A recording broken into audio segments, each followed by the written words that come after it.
இப்போதான் சமீபத்தில் நீங்கள் உங்களை போன நபர்கள் வைத்த அழுத்தத்தின் காரணமாக எதிர்க்கட்சி எடப்பாடி பழனிசாமி பேசுவதன் காரணமாக பரவல நிறைய பேர் வெளியே விட்டுருக்குறாங்க, வெளியவே இருக்கிறாங்க. ஆனால் நீங்கள் விடுதலை கேட்குறீங்க, இது எப்படி புரிஞ்சுக்கிறது? இது முக்கியமான ஒன்று என்னன்னா, மொத்தம் 37 பேர் ஆயுள் சிறைவாசிகள் சிறுபான்மை முஸ்லீம்கள்ல நிறைய பேர் சிறையில் இருக்கிறாங்க. அது வேறு ஒரு விஷயம். எந்த சிறுபான்மை முஸ்லீம் ஆயுள் சிறைவாசிகள் நாங்கள் விடுதலை செய்ய சொல்கிறோம் என்று சொன்னால், கோவை உட்பட பல வழக்குகளில் சிறையில் இருக்கிற பல்லாண்டுகளாக இருக்கிற 20 வருஷத்துக்கும் அதிகமாக இருக்கிற 37 ஆயுள் சிறைவாசிகள் விடுதலையை தான் நாங்கள் கோரிக்கை வைத்தோம். அதில் ஒருவர் இறந்து போய்விட்டார்.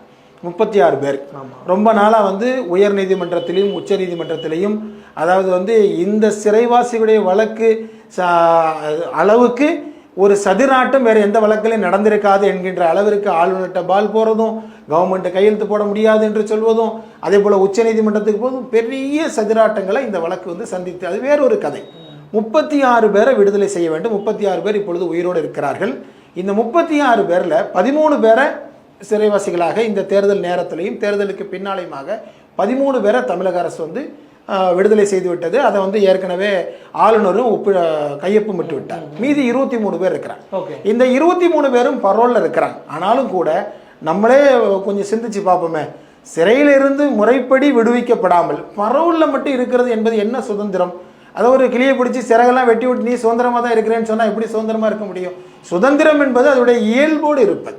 எனவே 23 பேர் இன்றைக்கு வரை அவர்கள் முறைப்படி விடுதலை செய்யப்படவில்லை. இதில் ஒரு 13 பேருடைய விடுதலையை ஆதிநாதனுடைய குழு ரத்து செய்து விட்டு அவங்க காரணம் சொல்லியிருக்காங்க.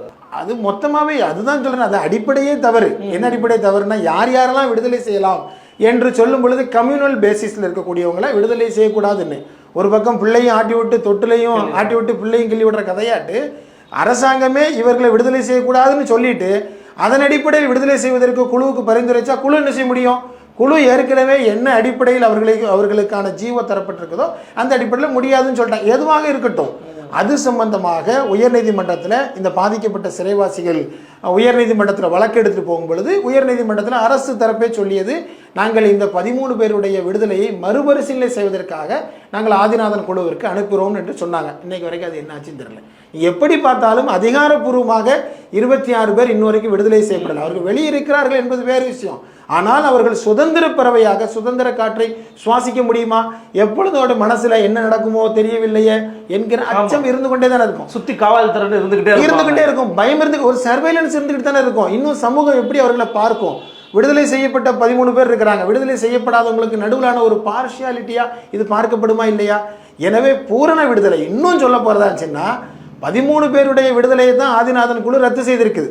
அதான் நாங்கள் மறுபரிசீலனை செய்யறோம்னு சொல்லியிருக்காங்க. மீதி ஒரு 13 பேர் இருக்கிறாங்கல்ல, அவர்களை விடுதலை செய்ய சொல்லி ஆதிநாதன் குழுவும் பரிந்துரை செய்தாச்சு, அரசும் பரிந்துரை செய்தாச்சு. அதுக்கப்புறம் ஒரு நிமிஷம் அவர்கள் இப்போ வரைக்கும் விடுதலை செய்யப்படவில்லை என்று சொன்னால் அது சட்டவிரோத காவலை தவிர வேற என்னவாக இருக்க முடியும்? என்ன காரணம் நினைக்கிறீங்க நீங்க? எப்படி இந்த மாதிரி நடக்குது? நிச்சயமாக இது இந்த வழக்கை பொறுத்த வரைக்கும் இதை ஒரு பொலிட்டிக்கல் கேமா இந்த அரசு பயன்படுத்தி நாங்கள் அதை தான் தொடர்ந்து சொல்லிட்டு இருக்கோம்.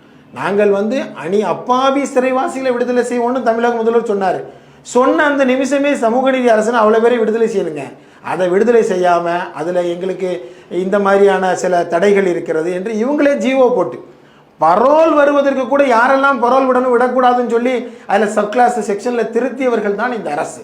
சிறைவாசியுடைய விடுதலையை நாங்கள் விடுதலை செய்கிறோம்னு சொல்லிட்டு அந்த உத்தரவில் ஜீவோவில் நீங்கள் திருத்துறீங்கன்னா அது எவ்வளோ பெரிய கொடூரமான விஷயம்.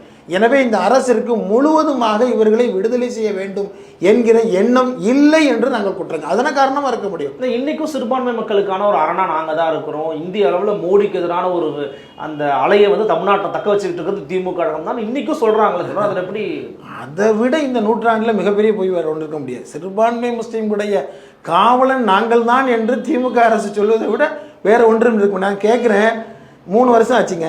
3 வருஷத்துக்கு அப்புறம் இப்போ தான் எஸ்டிபிஐ ஒரு கோரிக்கையை நாங்கள் உயர்த்தி பிடிச்சிருக்கிறோம், இடஒதுக்கீடு எங்களுக்கு 7% ஆக்கித்தாங்கன்னு கேட்குறோம். இந்த 3 வருஷத்தில் சிறுபான்மை இனத்துடைய காவலனாக இருக்கிற திமுக அரசு என்னெல்லாம் செஞ்சுருக்கணும்? சிறைவாசிகளை வந்த நாளிலே விடுதலை செஞ்சுருக்கணும். நாங்கள் கேட்காமலே செய்திருக்கணும். நான் வாக்களித்தவர்களுக்கும் வாக்களிக்காதவர்களுக்கான முதல்வராக இருப்பினார்ல, வாக்களித்தவர்கள் தானே சிறுபான்மை மக்கள். யாராவது மறுக்க முடியுமா? சிறுபான்மை மக்கள் தானே தன்னுடைய 60 திமுக வெற்றி பெற்றதுங்கிறதே சொல்ல முடியும். இல்ல 69% வாக்குகளை போட்டு இந்த அரசு இன்னைக்கு முதல்வர் நாற்காலியில் இன்றைக்கு மரியாதைக்குரிய ஸ்டாலின் அவர்கள் இருக்கிறார் என்று சொன்னால் அதற்கு முழு காரணம் சிறுபான்மை முஸ்லிம்கள் தானே. என்ன பொருளாதார முன்னேற்றம் கொண்டு வந்திருக்கிறீங்க? இந்த பொருளாதாரத்தில் ஏதாவது ஒரு முன்னேற்றங்கள் நீங்கள் கொண்டு வந்திருக்கீங்களா?